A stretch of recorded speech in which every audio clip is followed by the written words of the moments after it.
Dear friends, in the previous episode, we all burst into tears over Toan's delayed but absolutely perfect proposal to Toan and Diem. Usually, when a man finally has career success and power in his hands, people assume he will throw a mega wedding that shakes high society, splashing billions around to wash away the humiliations of the past.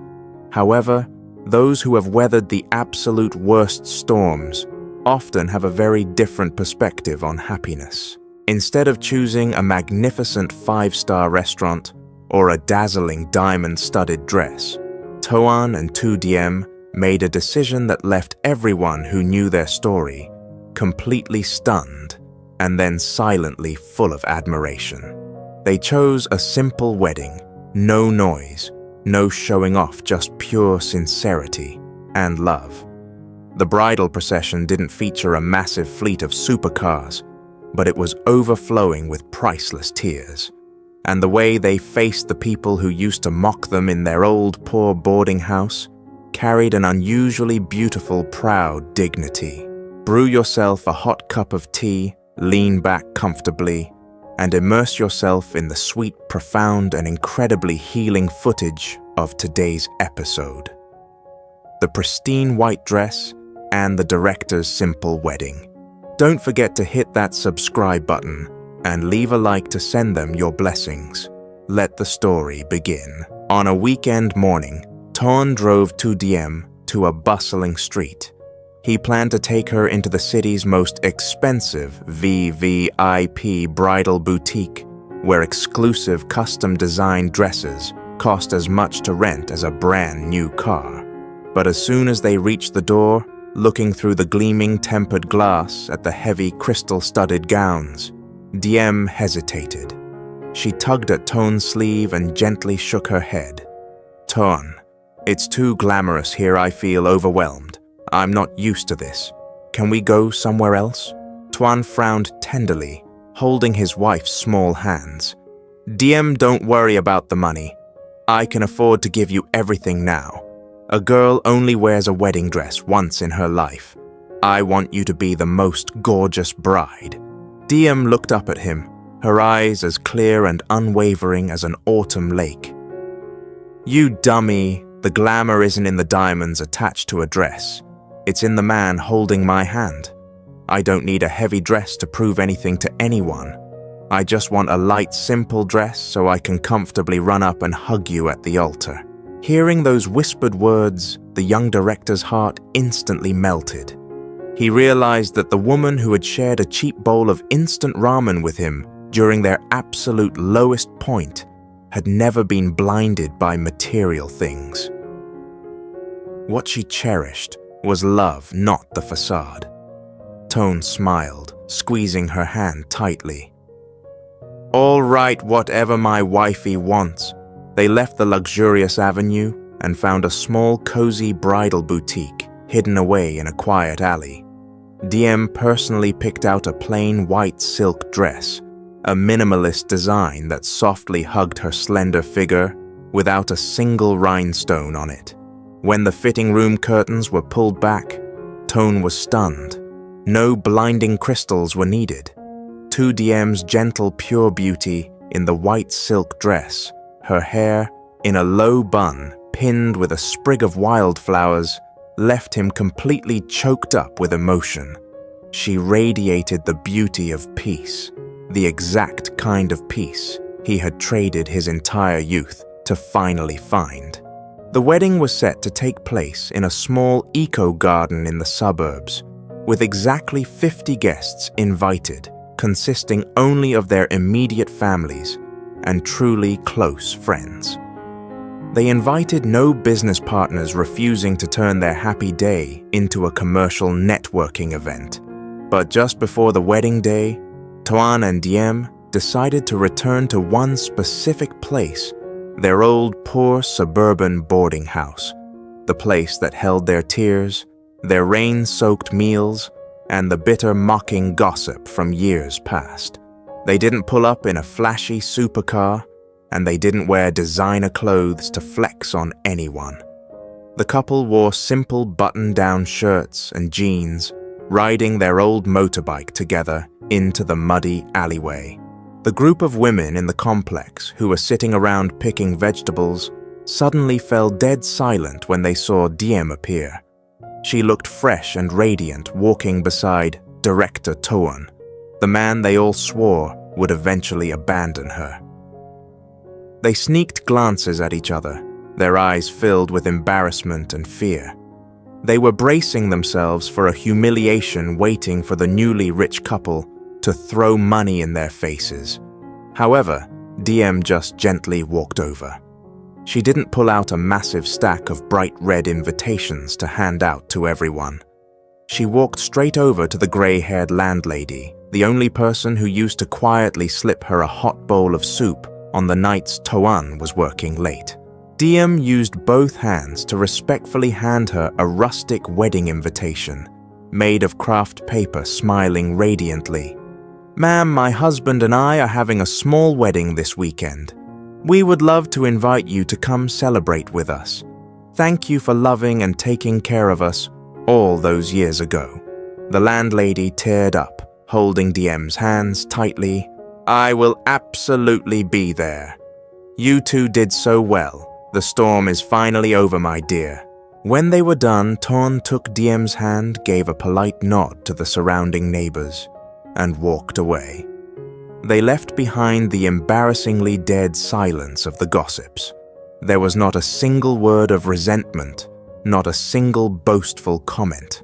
Diem's polite dismissal and her genuinely happy smile were the most elegant, stinging slap in the face to those who once turned her pain into a joke. The night before the wedding. Inside their cozy apartment, the atmosphere was quiet, filled only with the soothing sound of instrumental music. Diem sat in front of the vanity, gently brushing her hair. Toan walked in from the bathroom, a few drops of water still clinging to his hair.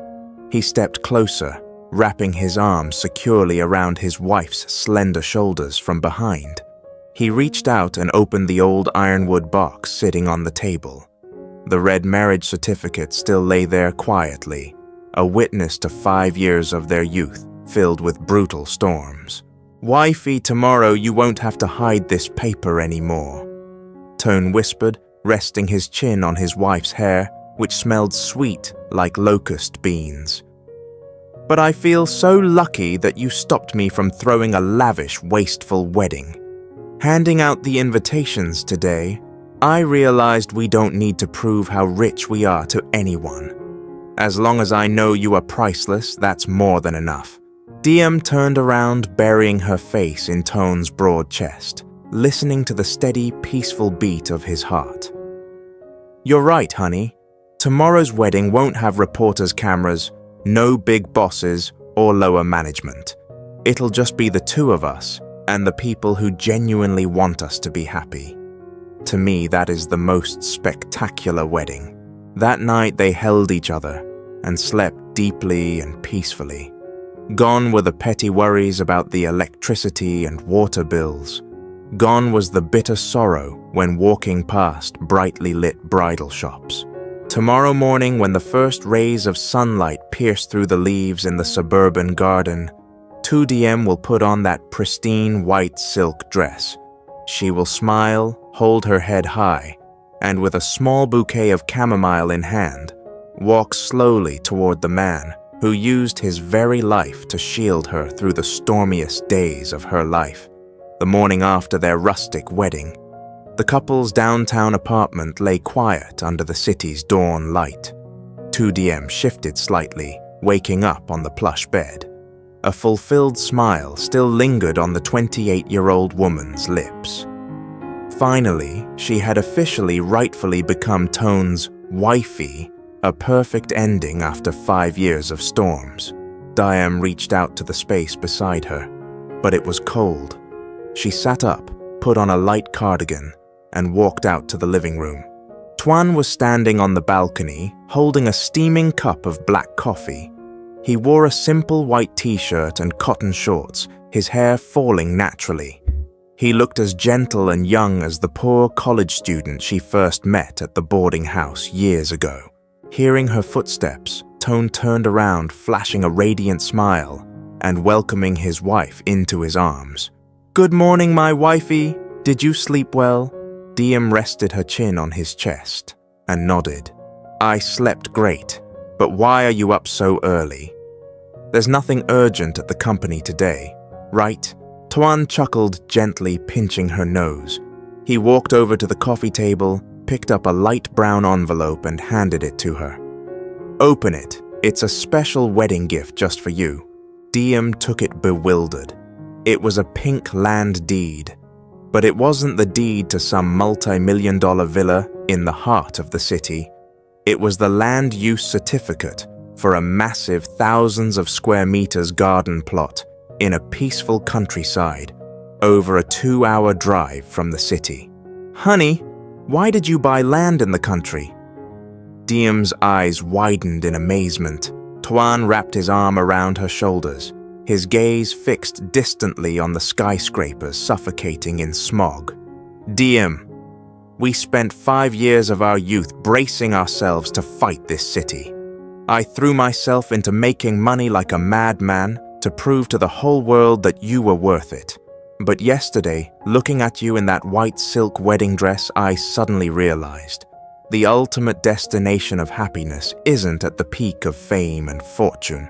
It's in a place where we can breathe freely, laugh, and joke without worrying about the toxic gossip of society." He turned Diem around to face him, looking deep into her eyes. "I've already requested a long-term leave of absence. Our honeymoon won't be in cold 5-star hotels. I want to take you back to this garden. We'll build a small house with our own hands, plant a vegetable patch, and raise a flock of chickens. Are you willing to put city life on hold to be my very own country farmer?" Tears welled up in Diem's eyes, not out of self-pity, but out of sheer, overwhelming happiness. This man, even standing at the pinnacle of success, always understood the deepest corners of her soul. She never liked lavish parties. She only needed a peaceful place with him by her side. She stood on her tiptoes, throwing her arms around her husband's neck. 2 days later, a pickup truck fully loaded with farming tools, seeds and hoes slowly rolled into a lush green countryside shaded by bamboo. There were no rows of cramped concrete buildings, no blaring car horns. Welcoming Toan and Diem was a vast plot of land, carrying the faint, earthy scent of wild grass and damp soil, embraced by a bubbling little stream. On that land sat a cute small wooden house that Toan had secretly hired a carpenter to build beforehand. As soon as she stepped out of the truck, Diem stretched and took a deep breath.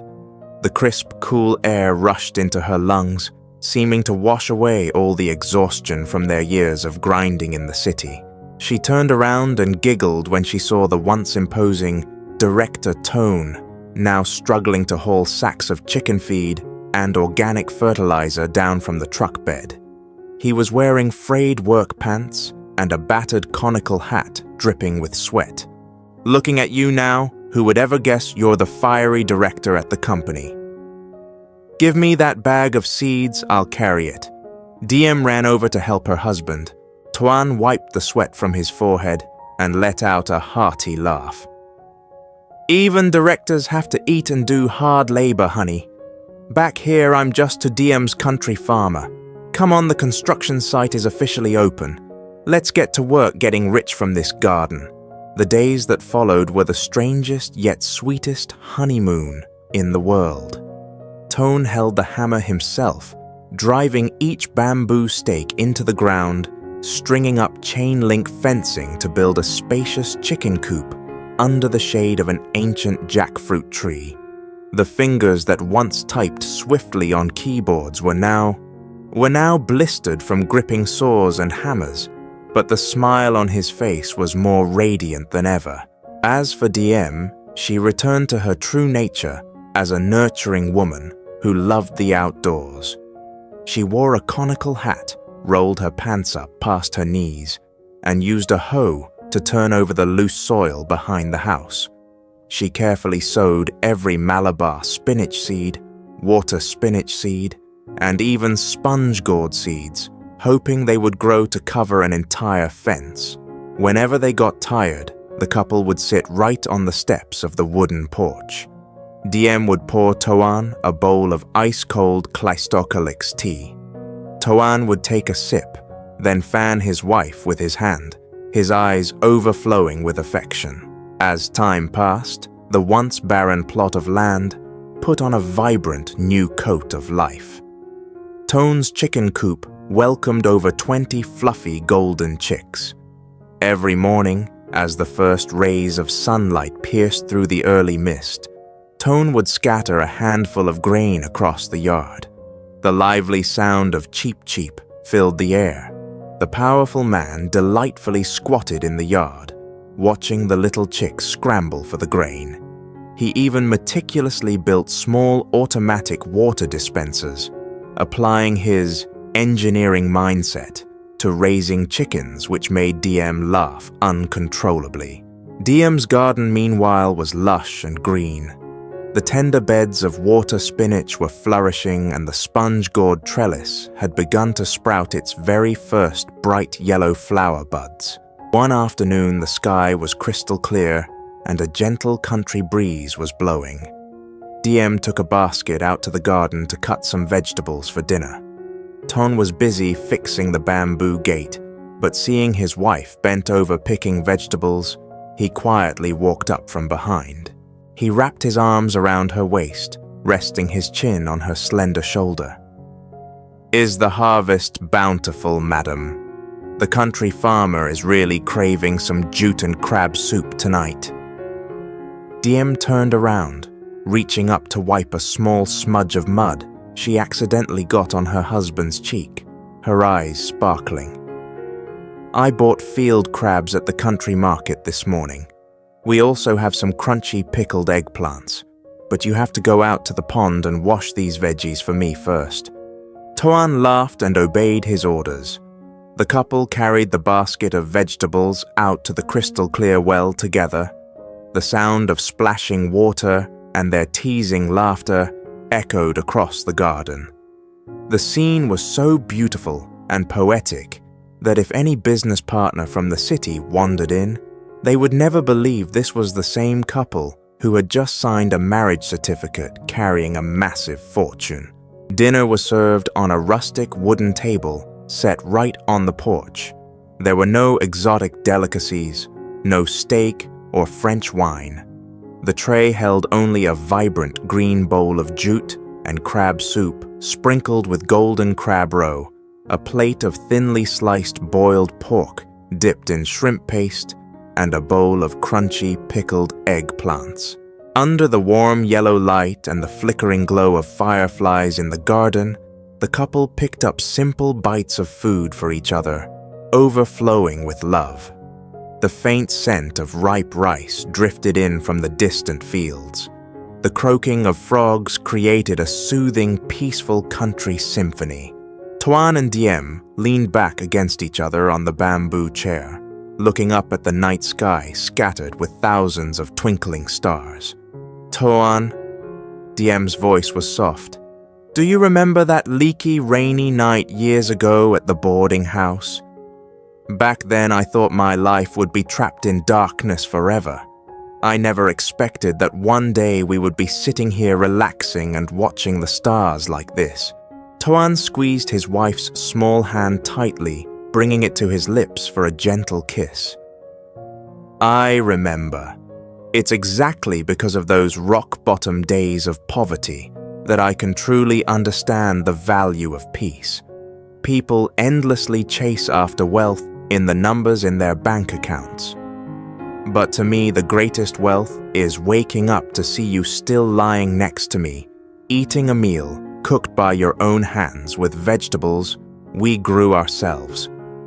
We traveled in a massive circle, fought the entire world, all just to protect this simple, perfect moment." Diem smiled, squeezing his hand. She knew Toan wouldn't abandon his career. He would still be a man with responsibilities to society. But here, this wooden house, and this garden would forever be their most sacred, safe haven, the place where they shed all calculations, leaving only the purest and most sincere love. Dear friends, there's a beautiful saying, happiness is like a butterfly. The more you chase it, the further it flies away. But if you sit down quietly, it will gently land on your shoulder. The story of Toan and Diem has drawn a perfect circle of life. They rose from the mud, stood at the absolute peak of wealth and fame, and ultimately chose tranquility, holding hands and returning to nature, to the most core values of husband and wife. The image of the director hoeing dirt and his wife picking vegetables isn't a step backward, it is the ultimate state of freedom. When you have everything in your hands, the thing you crave the most is sometimes just peace of mind. Do you dream that one day you too can leave the noisy city behind with the person you love? Return to the countryside to build a house, grow vegetables and raise chickens just like Diem and Toan?